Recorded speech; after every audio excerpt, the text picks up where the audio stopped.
So thank you for joining me, Susan. What I'm planning on doing today is talking a little bit about last week's assignment, studio assignment with the collages and everything. We have a couple really good examples to go over and a couple that illustrate how I didn't, I thought I communicated this pretty well, but sometimes that's not, sometimes it's just not the case. So we'll go over that, and then we'll talk about this week's module a bit.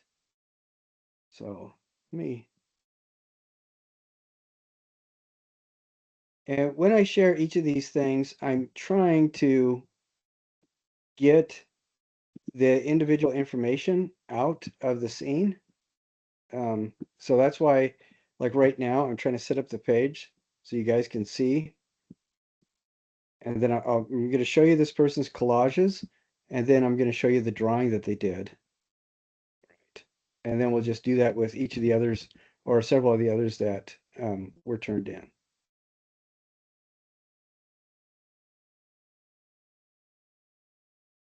All right, so each of these need to be, I believe they were 6 by 8 was the size. I can't remember exactly.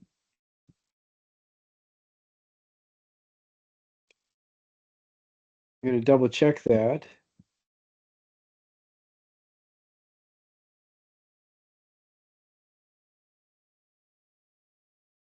Okay, 4 by 6 rectangles is how big these need to be.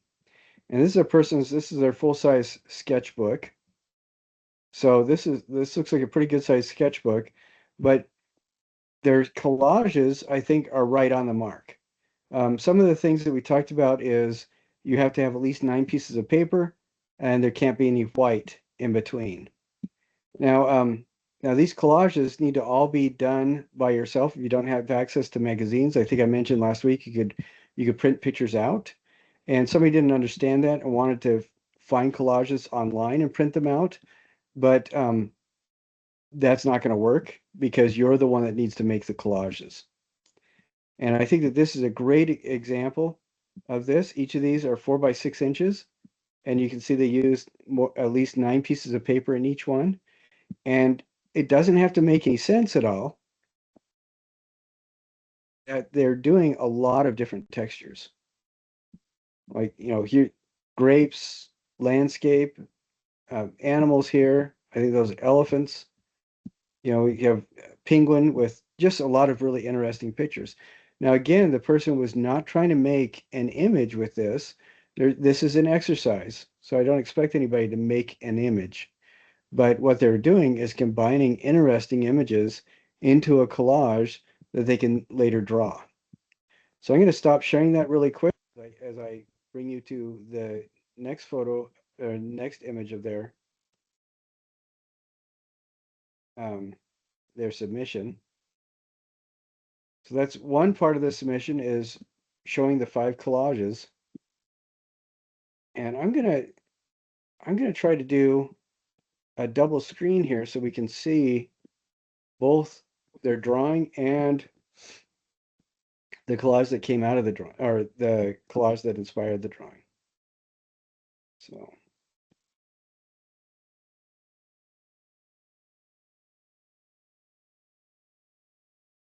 okay, and I'm almost there. Here we go.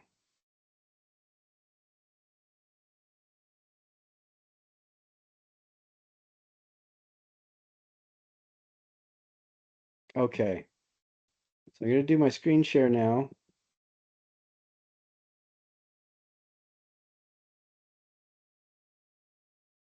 So here's their 5 collages. And then here's the drawing that they did.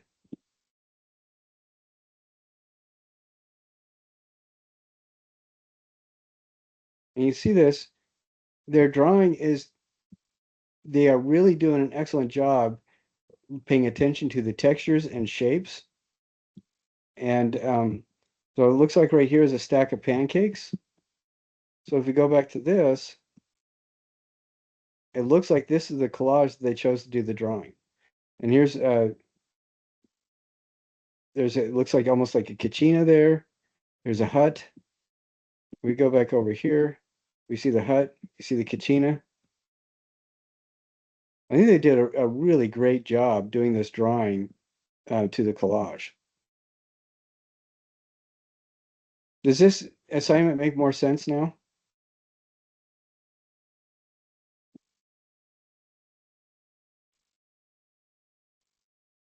Or Susan, what do you think? I guess I just didn't know how to do that. So I looked at the example that was in the assignment and I guess I didn't know how to get there. So I'll Okay. try again. So, but I think does this help showing this? Yes, it does. All right. Excellent. Excellent. Would you like to see see if we can find another example? Yes, please. Okay. Okay, give me a minute here. All right.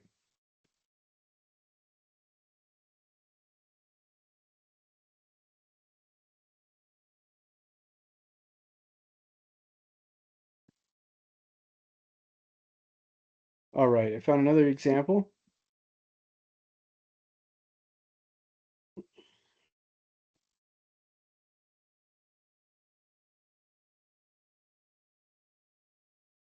Right. Each of these are about 4 by 6. Um, each of them have at least 9 pieces of paper, cut out from images. And again, if you don't have access to magazines, you can do things like every hardware store has style guides, and you can find a couple free ones. Don't load up. I have had students before a couple years ago who just grabbed all the style magazines they could find, said, "Oh, they're free," and I was asked not to tell my students to come back to the store. So whatever stores you go to, and Home Depot, Lowe's, Ace Hardware, all three of those have these kinds of style magazines in the paint department. They give you just some ideas of what to do with the paint. So that's one place you can get them for free. Another place, and you just use the pictures. Another place you can go to is if you go to Hobby Lobby and you look in like the jewelry section where the beading is, or clay, or different things, or paper. Sometimes they will have occasionally single page uh, project guides, and you can grab like 3 or 4 of those, and that will give you some really interesting images to work with.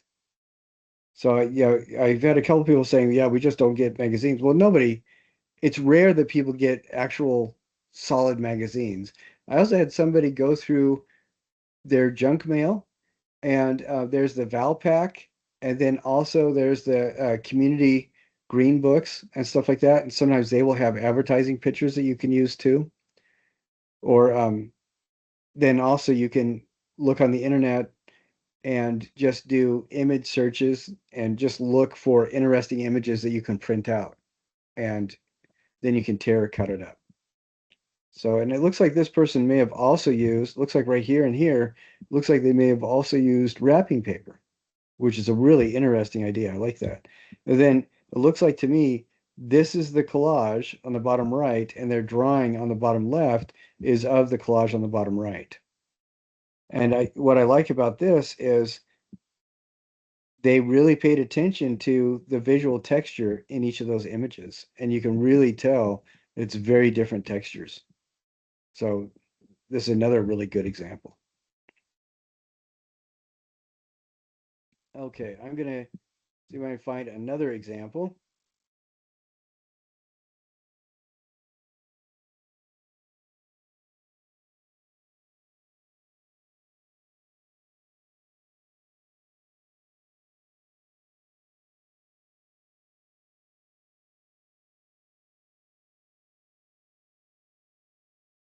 Okay, this is an interesting one because it looks like they did exactly what we were talking about, what I was just talking about, using like junk mail. So Let me show you this one.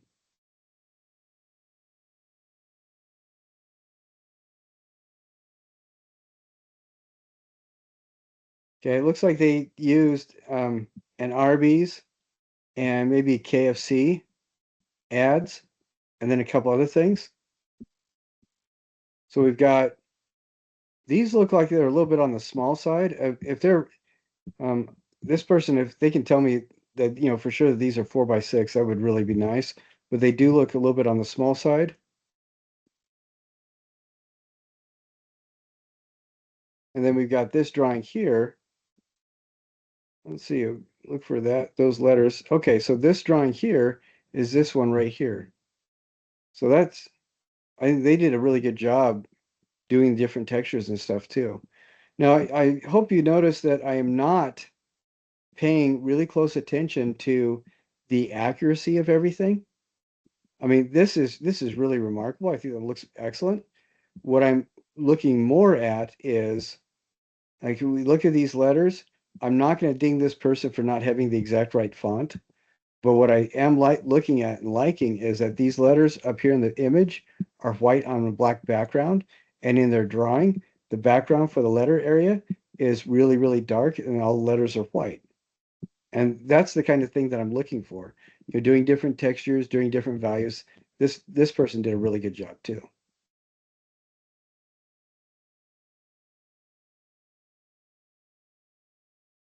Okay.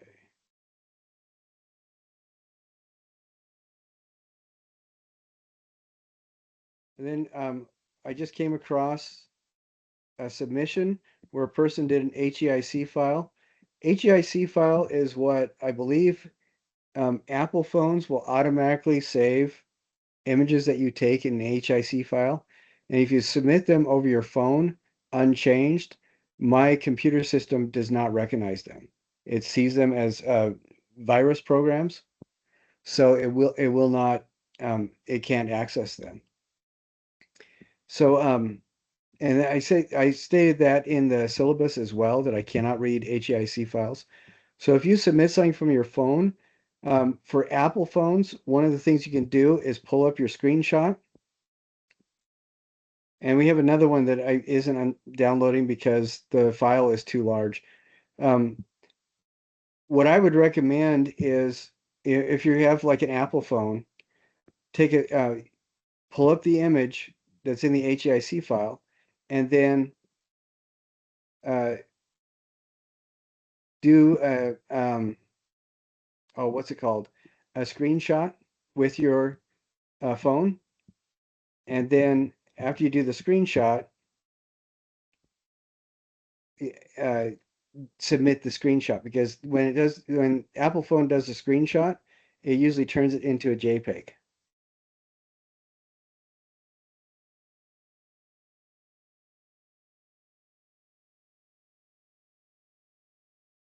All right, I'm going to show another one where we just have the drawing right now, and this person just needs to submit the collages as well.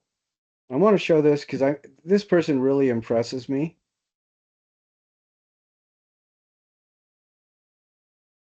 Um, okay, this is their drawing, a really good sized drawing. They did a great drawing. This person just needs to resubmit with the 5 collages that they made. But I want you to know, and look at all the different textures they put in there and everything that turned out really good. This person has a broken finger and has had a broken finger for the last several weeks, and they've been doing this kind of stuff anyway. And I think it impresses me, not because it stands out. It's just that is what I've come to expect from students at Utah Tech. I mean, you guys do this kind of thing all the time. So very cool.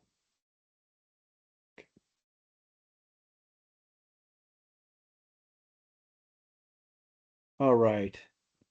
Then we have, let's see, I'm going to get some more collages here in just a second. Yeah, every drawing assignment we've had, that person has completed it. I don't know if they hold their pencil in their mouth or what, but they have a broken finger and they can't hold the pencil correctly. and they do it anyway. I I worked at a certain other private university in the state, and I'm just impressed with the caliber of people here. I'll just say that. Okay, so here's one collage. There's a close up, and this person looked like they used the advertising thing in a newspaper or something. Same kind of thing. What is fascinating to me about this is that this person cut a whole bunch of pieces that were kind of like hearts and used that to overlap and make their collages. That's really interesting in a couple of these. I think that's really fascinating. This is really kind of interesting where they took one larger image and then collaged things around it. And I notice that this person is doing a lot with themes.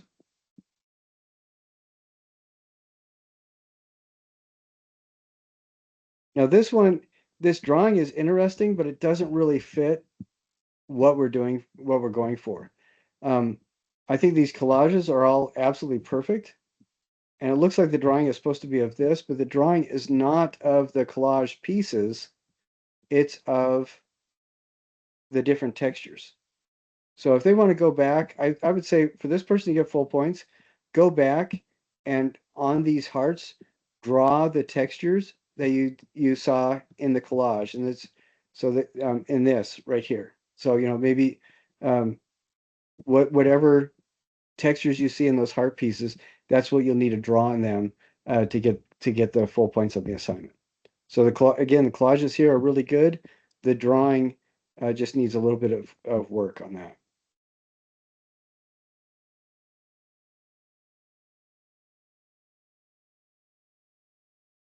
Susan, from your experience with this assignment, do you think I need to go through and look at more of these, or does this look pretty good? I think I'm good.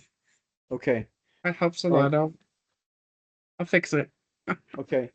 Um, I'm just seeing a couple assignments where the person, like the drawing, there was one where it was just the drawing. They didn't have the images of any of the collages they made.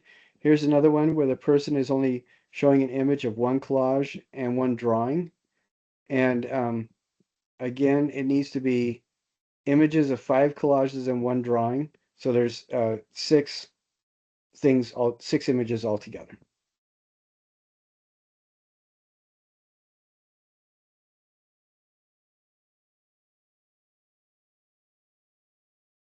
And I just double checked, and I did say that in the assignment. So 5 collages and one drawing. So if you're missing points, um, again, don't freak out. Look and see what I say. Sometimes you'll get a 0 if it's HEIC or something else and I can't access the image. And then sometimes it happens because the system can't handle like really large images, large, um, like what's it called? You have MBP or what megabytes or something like that. Just huge memory images. Sometimes if the system can't read them, you just need to put it through an image compressor or a file compressor so that it uses up less memory. Um, rework it and resubmit it if it's an HEIC file because my system doesn't read that. And in the other cases, I'll just say what's needed and you go back and resubmit. Um, I've had a couple students had a really hard time with the resubmission because every time they were trying to resubmit, the system would erase all the other things, and there were 2 things that they were trying to submit. I think one person with the A and B image, I got A image, and then the next day I got B image, and then one night I got A and then B and then A and then B. Um, if you are able to insert the images all into a Word doc and then save that as a PDF, that will cover a lot of the issues.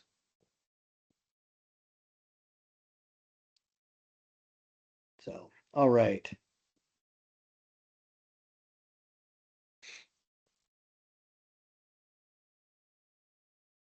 And I know there are a couple people that are going way ahead as well. There's a couple people that are doing stuff that isn't going to be due until 2 weeks from now. And I don't mind that, but one of the reasons why we meet every week is so that I can go over the context and background of the assignments so that people understand them better. And if you're one of the really eager students that are doing stuff weeks in advance, if I ding you any points, just look at what I'm saying. And if you don't understand, you can either wait to redo it until we talk about it, or you can set up a time to talk to me. I'm happy to do a Teams call or a FaceTime over the phone or whatever. I've done that several times. Okay. So I am sharing my screen again. This week we're talking about prehistory. One of the issues that I have with history and prehistory is how people choose to define them. And there's, as we go on and talk about things in an art historical setting, art historians use words differently than normal people. And words that sound like they should be synonyms in an art history setting are not. And a lot of these words that are used are holdovers from the 19th century when they meant something a little bit different than what we know about now. And I think that this is the case when we talk about prehistory. This is the case. Um, History is something that continually happens all the time. It is not something that is chiseled into basalt. It As we get more documents, as we have more perspectives, history changes and morphs. One example of this is you guys all know about the Salem witch trials, right? Happened in Massachusetts. How many of you know about the Connecticut witch trials that happened at the same time? Nobody's heard of that. And it's a big part of it is, and there were several individuals that ended up losing their lives during that.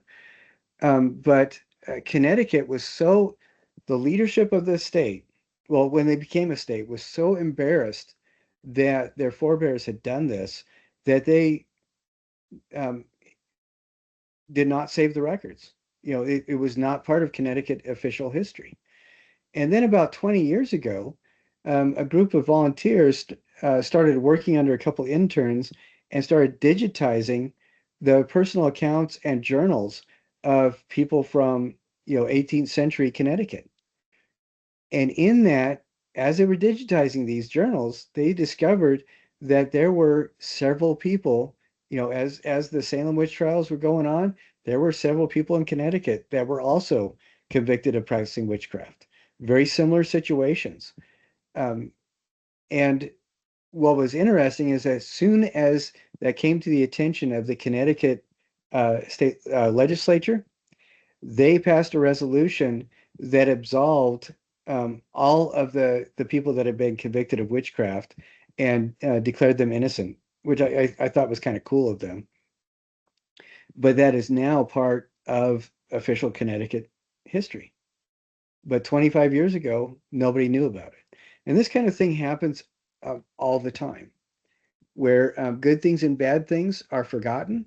I think it was Winston Churchill said that the victors write the history. I think more, it's just like America is, North and South America are called what they are because Americus was the first map maker who, um, he was like the fourth or fifth map maker that that published maps of North and South America, but he was the first one that really publicized it well. And that's why. So history is not what we expect. But going on, I'm sorry for ranting a little bit, but going on, what we consider history is stuff that's written down and published generally. But verbal histories can go back a lot farther. And drawn histories or art history can go back a lot farther too. Well, one of the reasons why this is not considered to be part of what we understand as history is how history is cataloged and recorded. And so, these things did happen. I mean, the evidence is right there. We know it happened.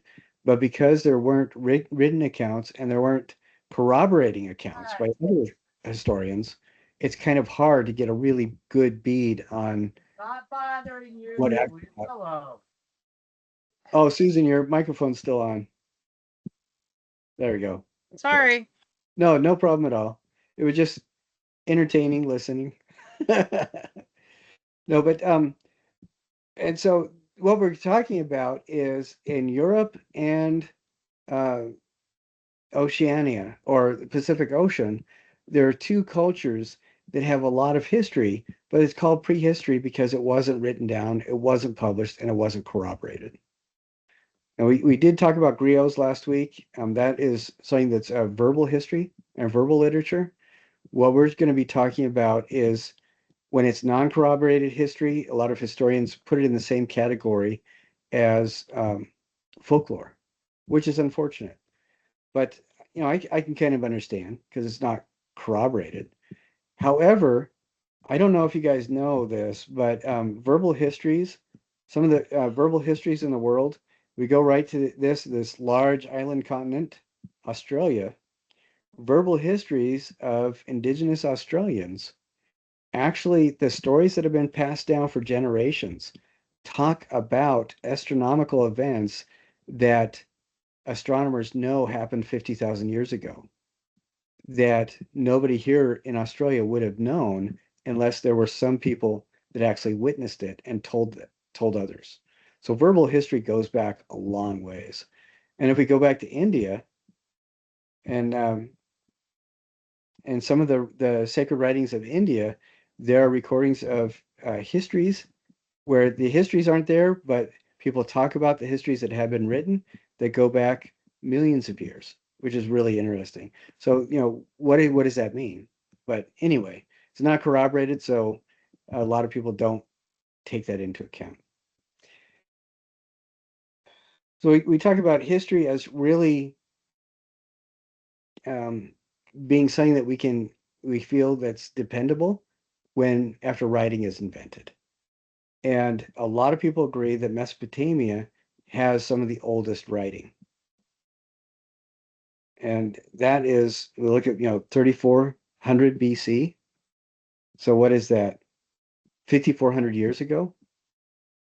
And then Egypt had really writing at about 3,200 BC. One of the famous kings of Egypt about this time, he was called the Scorpion King. And yeah, Dwayne Johnson played him in The Mummy Returns. But the Scorpion King, one of the things that he is remembered for in Egyptian history is that he was able to standardize writing so that people in different parts of Egypt could actually understand each other.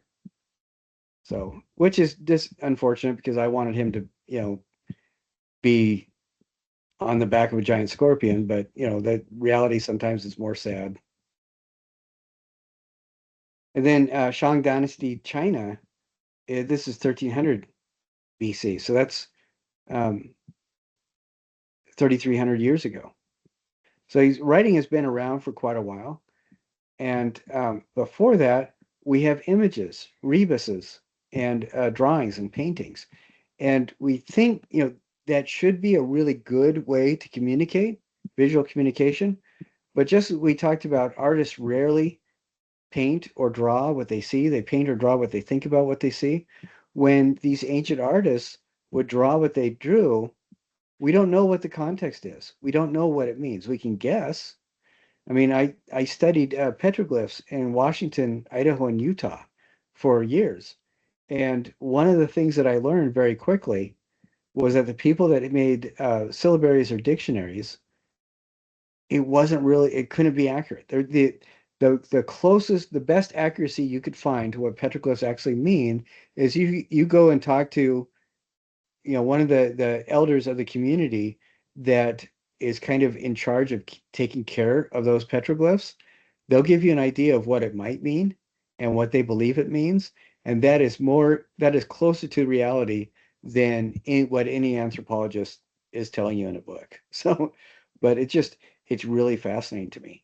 And I learned something about this. We're talking about caves. These paintings, a lot of these happen in Europe. And if this is by people 30,000 years ago. At that time, the water level around the world was about I believe, about 120, 200 feet lower than it is right now. That means that Europe was almost twice the size of what it is now. It also means that people could walk from Germany up to the ice floes, around the Arctic Circle to Greenland and walk down the east coast of the US. There's actually evidence of stones from Europe, 20,000 years old, showing up in sediment in Virginia that is thousands of years old.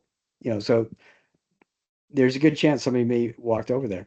But the only reason I'm saying that is, we're looking at caves right here. These are just the caves that are not below the water level. Imagine how much, if the sea level was that low, you know, um, so many thousands of years ago, how many more caves haven't we seen? Anyway, so this is another cave, and this is in France. And what is fascinating to me is, these animals, some of these animals that were painted by our ancestors are so accurate that they could tell the subspecies today, what kind of animal it is. And there's a really ancient drawing. This is from Indonesia, so this is way over here. And same kind of things going on. Animals are very integral to whatever they felt was so important to paint on the caves. I think that's really interesting. But in this, there's a video that I really want you to watch, and this is my favorite cave. And this I'm going to get to you really quick. This is in Santa Cruz in Argentina, and this is called the Cave of Hands. Hopefully for obvious reasons, but there's three different ways that they made hands on this, and I think it's really fascinating. How, and this spans a period of time over thousands of years. What is really interesting is most of us growing up, where everybody just assumed, and we were taught that it was primarily men who did the cave paintings. And honestly, there's no way of knowing that. But what's intriguing is a researcher at Penn State looked at hands today around the world, and he found that with almost 9 out of 10 times, he could tell the gender of somebody by the relative length of their ring finger and their middle finger. And what he assumed was that humans 40,000 years ago would be the same.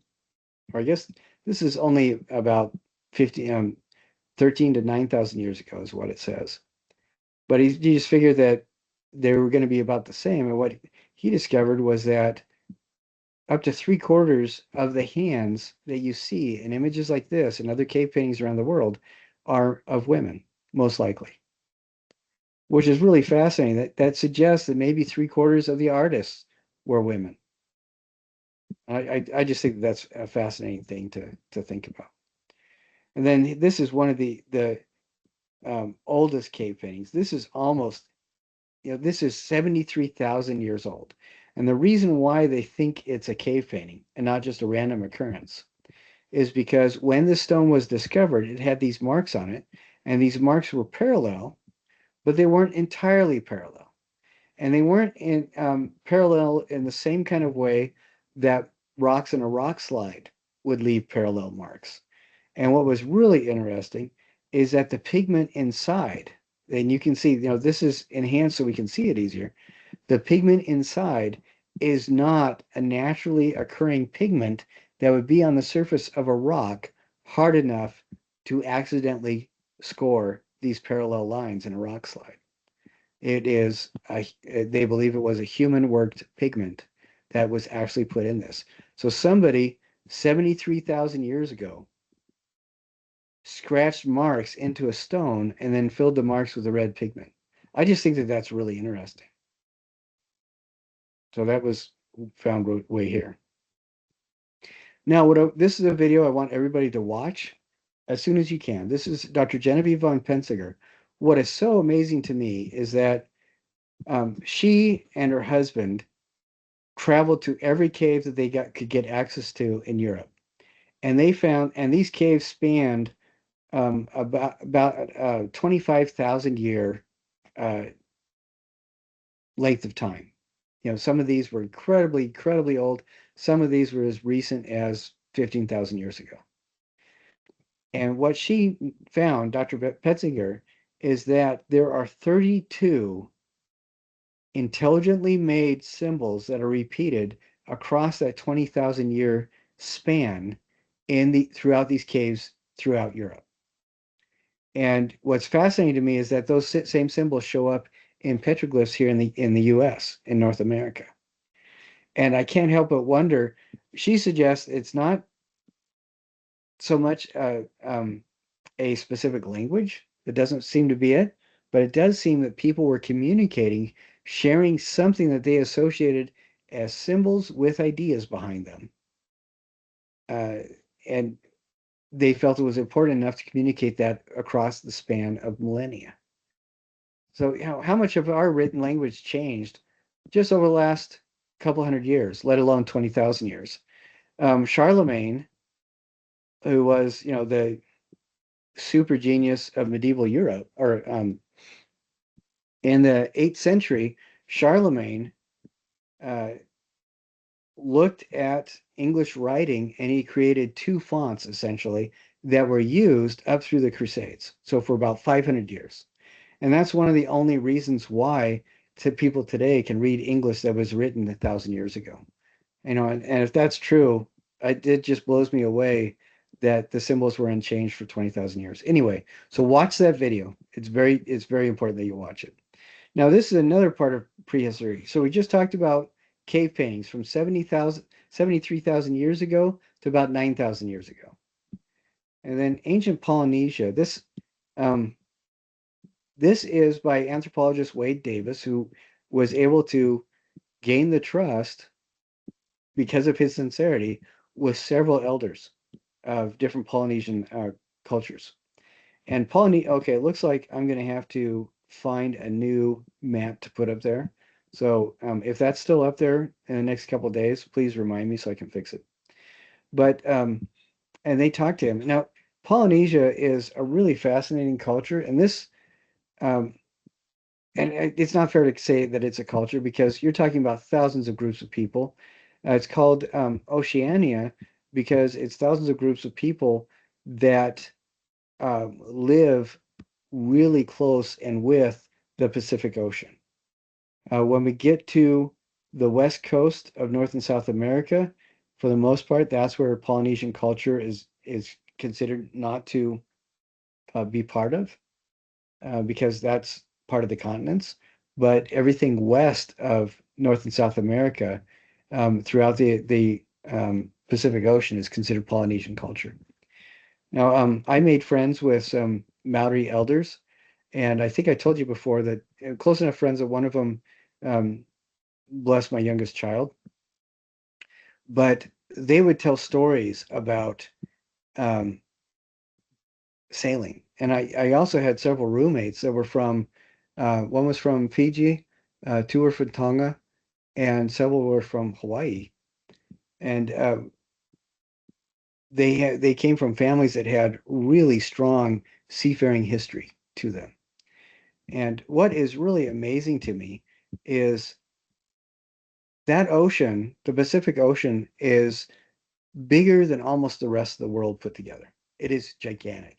And still, every place that there is a bit of land enough to support a family, there'd be a family there. People explored it really thoroughly. And there's not a lot of written records. I don't know when the first uh, Polynesian cultural syllabary was made, but it was made fairly recently. Um, there's a lot of visual imagery that is very important, but most of the history was passed down word of mouth. And there's some really fascinating things that I learned from my roommates, their families, and other friends that I've made. How Okay, it looks like the scale is off on this, and I don't know if it's my computer or what. So I'm gonna have to double check that. Please see if it works for you. Oh, there. Okay, it was just because your teacher is a ding dong. All right. One of the things that people were very familiar with when they were sailing is they were constantly responding to things like smells. flavors of the wind, sounds, the kinds of animals and fish and matter in the water. If you're sailing along and suddenly you have a very different smell, there's a really good chance that either there's going to be a bed of seaweed nearby or landfall. The way that the sun is colored when it sets or rises is going to give you clues about where land is and what kind of weather is coming, um, how the water looks.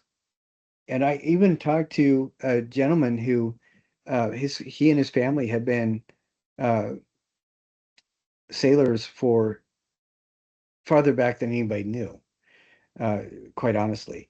And he told me stories about how his uncle could lay down on his back on the boat and feel how deep the water was. And so he could tell how far they were from land, just by that.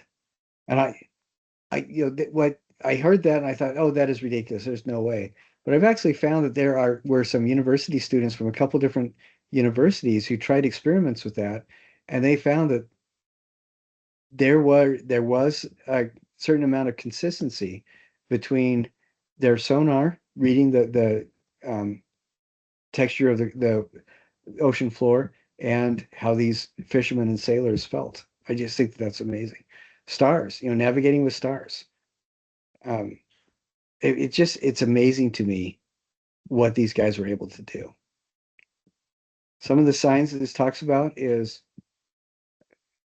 looking how the atmosphere interacts with the stars at night. We talked about what the sky does with the sun. Um, Birds, how they behave, the kind of stuff you find in the water. Even if you can't see land, depending on how the water flows, where the ocean currents, if they are coming towards you from land, you are going to see things like plant life that used to be on an island if you're within 50 miles of an island, and you can only see about 20 miles to the horizon. So this is something that people knew about this kind of thing. And this is another example, just this different species of birds. A white tern indicates that land is within 200 kilometers. Brown tern reaches as far as 65 kilometers. And the phosphorescence, the color of the water, all these kinds of things. They knew all this stuff, and these are things that are passed down um, by word of mouth. And the encounter with this kind of information is really outside of what we consider written history. So when you do your quiz, I want you to have the module open on one side, and then just go through the quiz and look at the questions in light of having that module open, next to you, and just follow along. If you miss any points, it'll tell you that it grades it automatically, and then I also will periodically go through and just do a reminder, hey, you missed a couple of points. But all the quizzes you should be able to take as many times as you need to get a perfect score. If it doesn't let you take a quiz multiple times, please tell me right away and I'll fix it. Because sometimes it happens and I don't I don't know unless somebody tells me. But I want everybody to know you can take the quiz as many times as you need to get a perfect score. So in the written reflection, excuse me, um, in previous written reflections, if you're not touching on the major points of the modules, I take off a point or so and I just ask you, please resubmit touching on that. And what I'm really happy with is that everybody's been very responsive. Some people, 15 minutes after I put that in there and say, hey, please resubmit touching on this, they did. They added in a sentence about it. And I really appreciate that. So if you don't get a perfect score, if you don't get the full 5 points, look at what I've written. And if you don't understand it, or you don't agree with it, let me know and talk to me. I don't always see the comments made in the assignment, but if you email me directly, I respond to those. So we're doing 75 words, summarizing the information and ideas for the module and in-class discussion. In this submission, include something about from prehistory 1 and the cave paintings. something like Genevieve von Petzinger's 32 symbols, or something along those lines, how old the cave paintings are, and also includes something that you learned about Oceania, or people the cultures that lived in the Pacific Ocean. All right, now with the studio this week, somebody's already done it once, but what we're doing is we're making several different paintings. And the paintings, I want you to spend a little bit of time on each of them. You will not get full points for a couple simple lines. What we are doing is, I want you to remember, see, we're going to go back to the module again, the prehistory module, the cave paintings. And I want you to look at, this is one of the reasons why Genevieve von Penzinger's video is so important. But I want you to look at how people made their marks. Look at that. We have these kinds of shaped lines, and then we have different kind of cave paintings. We have these kinds of lines. I think one of the best examples of this kind of repeated line use is something like this. Where in some parts you can see the animal, in other parts you can't. You just see the overlapping lines. This one is really good. These lines almost look like fingerprint striations. And I want you to watch this because I want you to be very aware of those 32 symbols, because what you can do in this, what you're going to be doing is using paint. And the paint, I want you to just think about what kind of colors most cave paintings are. Most cave paintings are made with, or that we see, were made with pigments that could stand the test of time, and that generally is mineral pigments. And those are generally going to be ground rock, burnt and ground bone, or carbon. Those last a long time. And so the colors are going to be red, reddish brown, um, uh, just a darker brown or a slightly lighter brown, and black, and sometimes kind of an earthy yellow tone, because that color range lasts a long time. I don't think that's what everything was painted with. I think there were other colors that they used too. I think there's some evidence that they used turquoise as well. And white is another thing that they used, another color that they used. And we can go back and look at that, the wall of hands.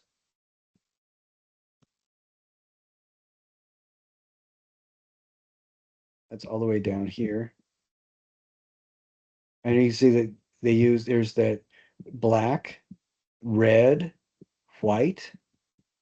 And here I don't see a lot of yellow, but that was another color that they used. Here's red again. Here is the background is kind of a yellowy one, but they didn't use that in the drawings themselves. This is primarily black, and here's some white that was used. And this is primarily black with some red. So, these are the kind of colors that we're working with, right? So get access to your paints, and these are going to be painted, and you can get um, uh, like a watercolor paint set at Walmart for just a couple bucks. If you have access to campus, you can go to that room 112, and as long as you stay in that room, so there can't be anybody else using the room at the same time you're there, but if you stay in that room, the paint sets are in one of the first two cabinets along the left-hand wall when you first walk in. And you can use that as long as, again, nobody else is in the room, and you put everything back and clean up after yourself. Do not leave a mess. If you leave a mess, then they won't let our class use it anymore. So if you have access to campus, you can do that. But I found a really nice watercolor paint set at Hobby Lobby for about $8 or $9. You can also find one at Michael's for pretty cheap, and then also at Walmart for only a few bucks, and has just the dry ovals of paint in there, and you can use those. Again, we're looking for white, yellow, red, brown, and black. Those five colors primarily. White is not going to show up really well on white paper, but if when you do this, I'll talk about now how we're going to do this. Get watercolor paper or multimedia paper. You can buy a pad of that at Walmart for about $8 or $9, or you can use printer paper at home. I would prefer that instead of lined notebook paper. You use what you can get a hold of. And if you don't want to buy your own paints, um, see if you have friends that will let you use one of their paint sets. But what we're going to be doing is, again, watching uh, um, von Penzinger's video, so you have an awareness of those symbols. But also you can do just circles or lines or squiggles like that. And what you're going to be doing is on each of these paintings, you're going to be using, you can use one color or you can use several colors. And you're going to be making squiggles and then repeating over and over again. I really like this example because here on the left, far left, the person just made wavy lines and they did that over and over again. And some of them are gray and some of them are black. I think that turned out really good. And then this is another one that the same artist did where the lines are kind of wiggly circles and they just covered the whole paper with that. What we're doing is covering the paper with a line or a shape that we make with the paint, one of those 5 colors again, and we're just going to go over and over and over it again until we fill up the paper with it. And this is the density that we're looking for, these 3. And you can do more if you want. And this one, just one over from the far right, I like this too. You can see that they made, it wasn't a squiggle per se. It was like a purposely boxy line next to each other. And they just did that over and over again. I think that's really fascinating. The one on the far right, it looks to me like they just made a half circle and then just did over and over and over and over again. It looks to me like they may have used 3 colors, the last one being black. I'm really impressed with that one. That looks good. This is another pretty decent example. I think that this would work even better if and this would make me even happier if this shape filled up the edge here and they made more of them. Now notice all these shapes are not exactly the same. A lot of them are the same, but here's some that are bigger, quite a bit bigger. They're not all in the same orientation. Here, they're kind of facing to the left. Here, they're facing to the right. Some of them are diagonal, upside down, sideways. It doesn't matter. But the point is, what you're doing is you don't have to understand this painting. That's not what we're doing. All we're doing is applying color to the sheet in a way that is reminiscent of some of these cave paintings that we've seen. So again, the 5 colors are white, brown, red, yellow, and black are the 5 that we're using. Again, you're going to find a couple of different shapes that you can make them several different sizes. You can use all those 5 colors in the same painting if you want, but the painting is just going to be an exploration of texture. I'm looking up the 32 symbols that Dr. Genevieve talks about in caves, and it looks like, okay, here we go.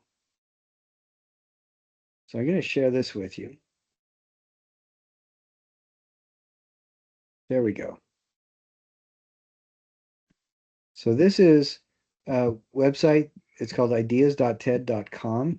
And a lot of the TED Talks that you see, it has those kinds of images in it. And here you can see those 32 symbols. And you can use these, or you can make squiggly lines, or you can make circles. I like that there's a spiral. There's this kind of cone shape, a set of 6 dots. This is kind of an interesting one where it looks almost like a palm frond. Here's an X with a line through it. Circles, hearts even. Can you believe that the heart is 30,000 years old? That's amazing. This looks like a hashtag. X, V's of different kind of, they're called open angles in this because we're pretty sure they weren't recognized as V's. And I kind of like this kidney shape is kind of cool. This thing that looks like a hook or a crossed hook and triangles. So what I would recommend for this, for example, is get your 8.5 by 11 piece of paper, put it down in front of you, pick a color, like maybe lighter color first and then go to dark. But use like yellow or brown. And if I'm going to be picking one of these and only do one design per sheet of paper, regardless of how many colors you have, only one design. Say I do the circle, then I would start painting circles maybe the size of a quarter with the brown. After I do that for a while, then I may switch to yellow and make the circles a little bit bigger, make a couple really small, then switch to red, and then do maybe make 30 or 40 circles, and then maybe even black, and do that. Maybe when I'm all done, I'll maybe make some circles with white and see if that shows up on top of the other colors. But again, I'm using only one symbol per painting, per page, and I can use one up to 5 colors for that. I don't have, and I'm repeating the symbol over and over and over again. Whatever symbol you use, you only use one of them per painting, and you can repeat it over and over and over again. But I want you to do this so you fill up that whole 8.5 by 11 piece of paper. All right, Susan, you're here, the only person here.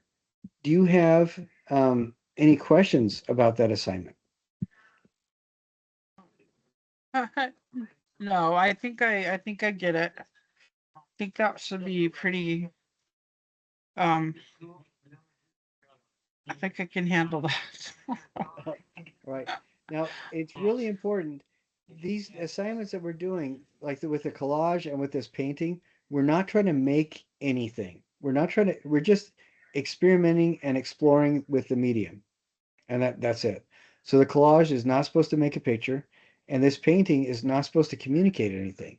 If you like circles, then one painting is just going to be those 5 different colors in different sizes of circles, completely filling the sheet of paper. And I want to go back and show the density that this person did again, just to hopefully communicate that point really well. When you look up here, I mean, it is a simple painting. The one on the left is only squiggles. The one right next to it is also only squiggles.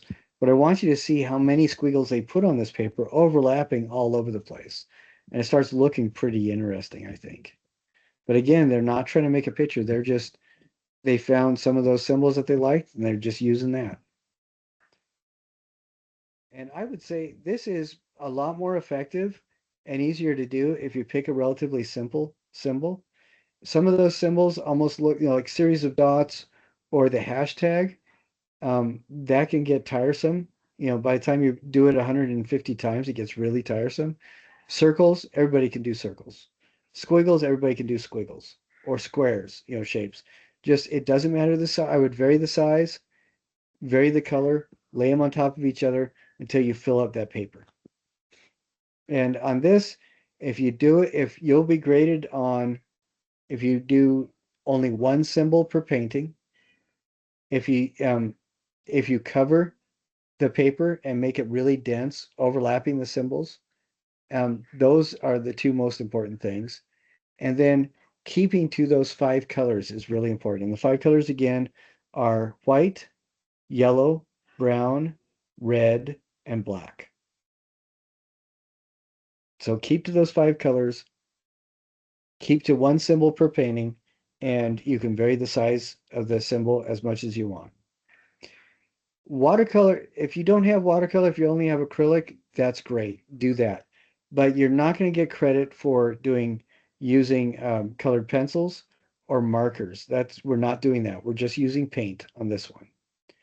And if you do struggle with getting access to paint and you find that that's going to be very difficult, talk to me and we'll figure out something to do. All right. I've actually had somebody do this with tea before. If you can make it like a really strong tea or really strong coffee, you can use that for paint. And that can be really interesting. And it smells better than you think it might. Now, there are I wanted to look at some of the critiquing a horseman things that people have turned in and talk about those fairly quickly. I don't think I made it a requirement that you had to put a picture of it, but we do need it to be a horseman. So let's see. And it's an equestrian rider from the Jene or Mali kingdom. You know, Jene style or Mali kingdom. It looks like to me this person did a really good job.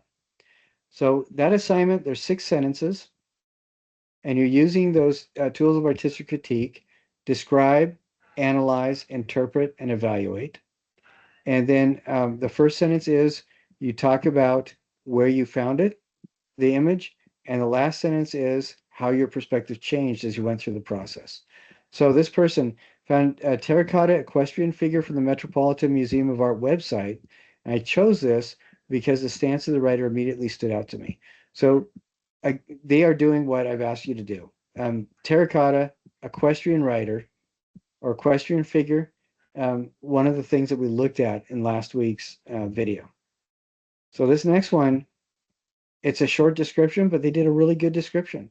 It's clay-colored sculpture of a soldier on horseback. There's very weathered texture with elongated limbs and a stylized look. Doing a really good job. I think that this was, then the third sentence, I think this was um, sculpted by hand out of clay. And they used, carving tools and, how they did the pattern. This is excellent. Very good. Fourth sentence is going to be the interpret sentence. For the artists and people of Mali, where this took place, could have been very likely a symbol of military power. I think that's a really good. I mean, that fits the facts of the sculpture. So excellent, very good. And then talking about it's successful. The person spent a lot of time and put in a lot of detail and had a really good posh. I like that.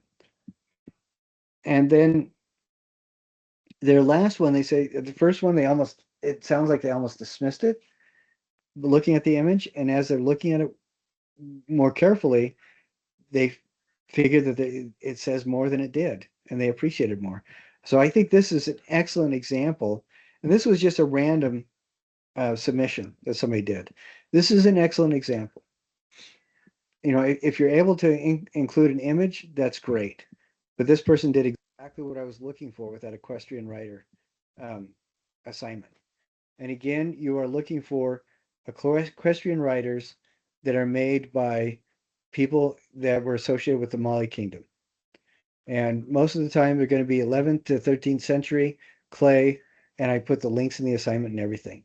The reason why I go over that a couple times is I have had people look at paintings from the 19th century or photographs from a couple years ago of people on horseback and try to do that, and it doesn't fit the assignment. I've also had people pull up random sculpture from China for whatever reason and try to do this with that. It doesn't work with that. We're looking for sculptures in the sites that I gave you that have to do with people on horseback. Somebody in the Mali Kingdom. So that's and if you get that part wrong, no big deal. I'll just point it out to you and you can resubmit. So not a problem. All right. Now I'm wondering, we do have a couple things that were submitted way in the future. But I'm thinking that instead of going over those assignments, I think I'd rather not, and I'd rather wait on those because I think it'll make a little bit more sense as we go on in the future. So if the person does, I may not even grade that until we get closer to it. But it's going to be in like 2 weeks from now. So we'll get to it pretty soon. And then I'll talk about that too. All right. So Susan, how are things going with you? And does this make sense? Do you have any questions for me about any of these assignments we've talked about? No, I think I'm okay. I know how to go fix the um the collages. So I'll try again. All right, excellent, very good. Yeah. I'm very glad that you are willing to try again and keep going. Thank you very much. I appreciate that. Since we don't meet in person, that kind of attitude is very helpful to me because I can't stand over people's shoulders and tell them, no, you're doing that wrong, or yes, you're doing that right. All I can do is talk about it and then make corrections after something is submitted. So as long as you guys don't mind that, I am more than happy to regrade however many times you guys resubmit because I want you to feel successful and I want you to succeed in this class. That's my primary goal. So thank you very much. I There was something that happened this morning that kind of bothered me, and I wanted to share. It made me think of something that I want to tell you guys about. We've covered everything we need to for this week, but this I think is really important, and it kind of speaks to how I view art and the art making process. I think we've already talked about, I defined art, how I look at it is anything that's either the activity or the evidence of the activity when you are creating something in conjunction with something outside of your everyday ego-driven self. You know, when you enter that flow state and you're working with something, like, and this could apply to growing potatoes in a field, it could apply to fishing, it could apply to gaming, it could apply to making something, teaching, whatever, it doesn't matter. When you are doing a creative activity, when you are kind of getting into that flow state and working with something beyond your immediate ego-driven perspective, that's when you start creating art, whatever it is. And there was a guy, I think I mentioned him before, Albrecht Duhrer. He was a Baroque era etcher and painter, and just an incredibly brilliant person. Several years ago, I came across an essay of his, and I think I've mentioned this before too, where he talks about four pillars of art. And I'll explain why in just a little bit, why I was thinking of this and why the event bothered me this morning. Well, those four pillars of art is he talked about how it matters when we pay attention to the media that we're using. Whatever that media is, needs to be honest and consistent with what we're trying to do. For example, if you're a farmer in the field, you're not going to use plastic toys as your farm equipment. You're going to use stuff that actually gets the job done. You're being honest with what you're doing.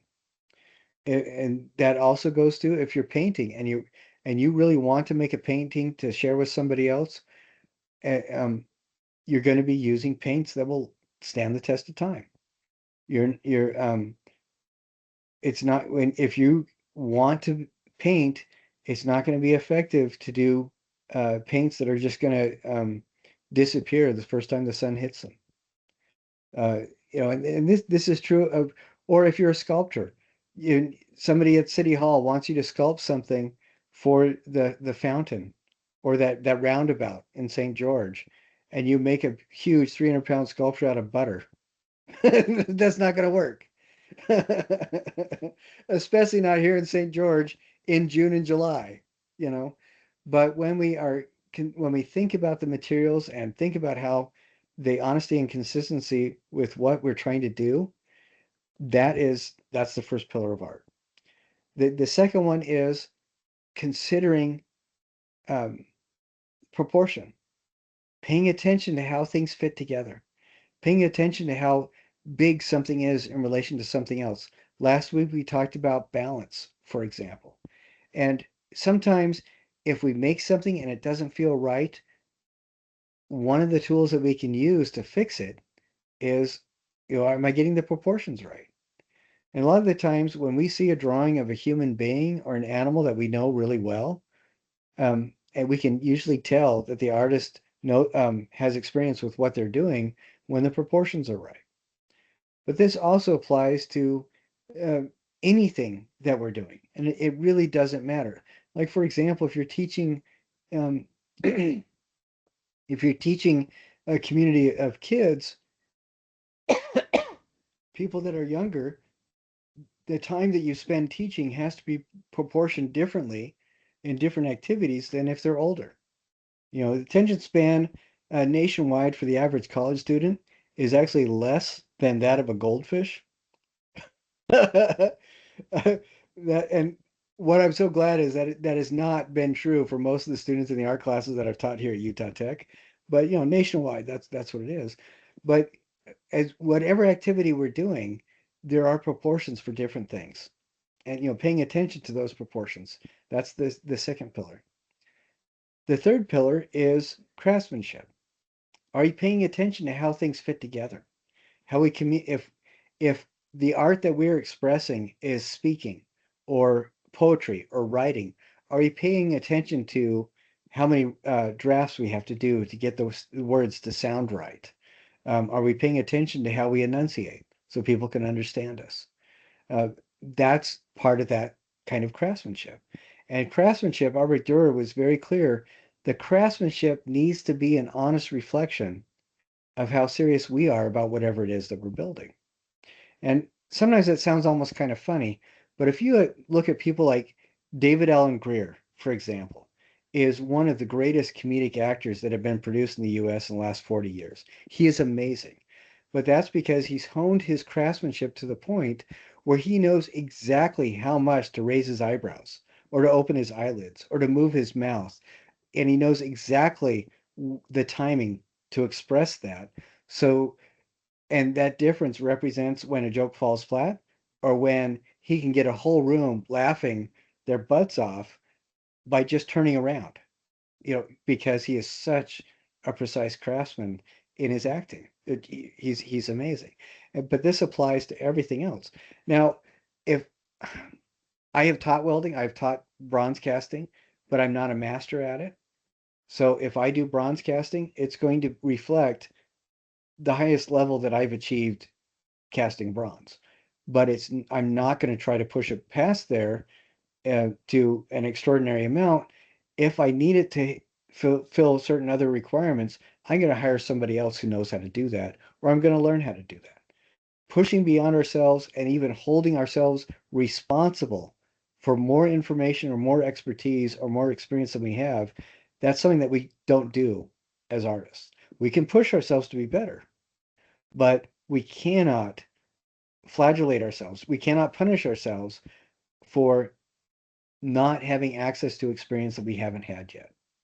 And I think that is when artists go about producing stuff, we call ourselves perfectionists because we're constantly second guessing ourselves.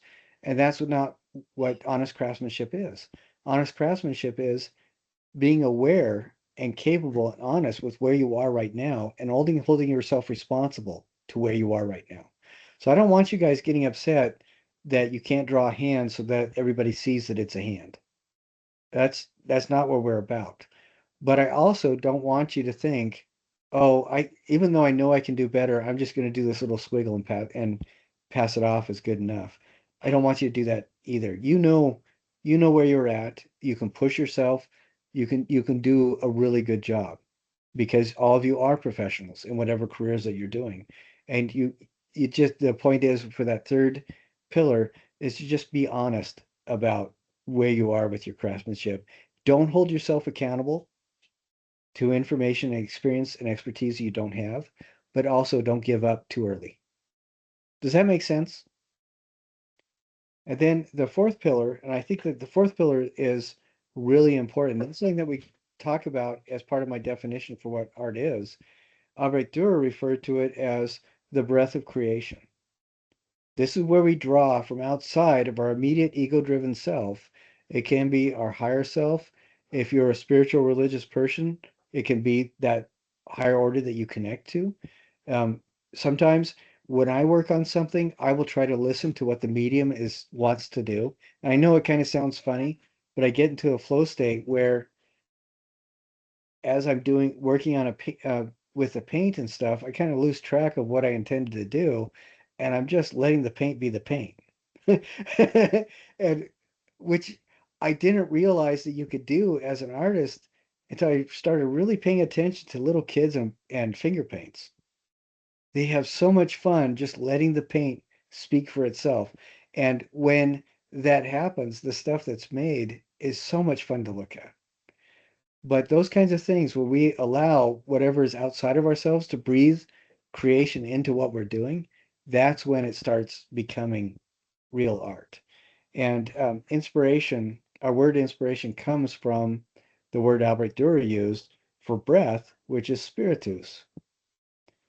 And I think I have a friend who's a calligrapher in Turkey, and he says that when he does his calligraphy, he'll breathe in, and then as he's drawing a line with the pen, he'll breathe out the entire time. And then when he lifts the pen off, the breath will be over, because he feels that he's kind of breathing his own life into the calligraphy that he's doing. And I thought that's kind of a beautiful way to think of it. So those four pillars, I was thinking about that today because I was helping a group of young kids. They designed this painting. They're working on this painting. All of them are working together. They're doing the best they can. They've never done it before. So from my perspective, this is the best they've ever done. If they've never done it before, this is the best they've ever done. Am I right? You know, if the first time you do something, if you've never done it before, it's the best you've ever done. And so they're doing a great job. And somebody comes in, looks at it, and says, "Oh, this line isn't straight. You know, this line needs to be more solid. These edges need to be cleaned up." I didn't say anything to the person, but I told their supervisor I didn't appreciate that, because this is the best that that group of people had ever done in their lives. And this person who came in did not understand or know what their skill level was. They didn't understand or know what their design was, what their goals were, or anything. And that's why in this class we have a very different perspective on what critique means. Critique means we are looking at something really closely, and we're being as precise and articulate as we can as we talk about it. We're not telling somebody, "Oh, they could do this better." We're not telling somebody, "You failed here." I don't know what's going on in your guys' brains. All I can speak to is how close you get to the assignment parameters and expectations. And I think when we work with critique from that perspective in this class, I think then we're doing a pretty good job. As I think I think we kind of missed the point of that level of communication that is the intent and purpose of all art, if all we can see are what we believe are mistakes. You know, and I don't know. So that observation kind of bothered me from the person, but that's why I wanted to share my perspective on those four pillars of art. But does that help you understand a little bit about where I come from when I'm talking about art and everything? Good. I and I hope that I don't want you guys to be stressed about this class. I want you to enjoy it. We do have certain things that the university stresses that I need to cover, that you need to demonstrate that you understand. But I think that aside from that, if we are honest in our craftsmanship and doing the best that we can, we're going to be successful. And notice that I did not say success is directly relative to how good you are at carving marble. We're not talking about that. Success is a direct manifestation of how good you are at trying your best. And that's what we're going for in this class. So, well, thank you for letting me ramble on for a bit. I'm so pleased, Susan. You do a really good job at appearing to stay awake when I'm doing. But I appreciate that. Any questions or observations about any of the things we covered today? I don't think I have any questions. I think we're good. Okay, excellent. Well, thank you so much for joining me, and everybody who tunes in and watches the recording. If you guys notice any time when an image isn't showing up, a link doesn't work, or you can't retake a quiz, let me know and I will fix it as soon as I possibly can. All right. I really appreciate your patience. A while ago, I was in snow. I was in Ephraim, and the internet wasn't always as accessible as I would hope. So I appreciate you guys' patience. But thank you very much. It's a joy working with everybody. And again, if you have questions, email me, text me, and if you text me, put your name and the class that you're in so I know who you are, and I will do my best to help out as quickly as possible. All right, thank you. Hope you guys have a wonderful week and weekend, and we will see you next week.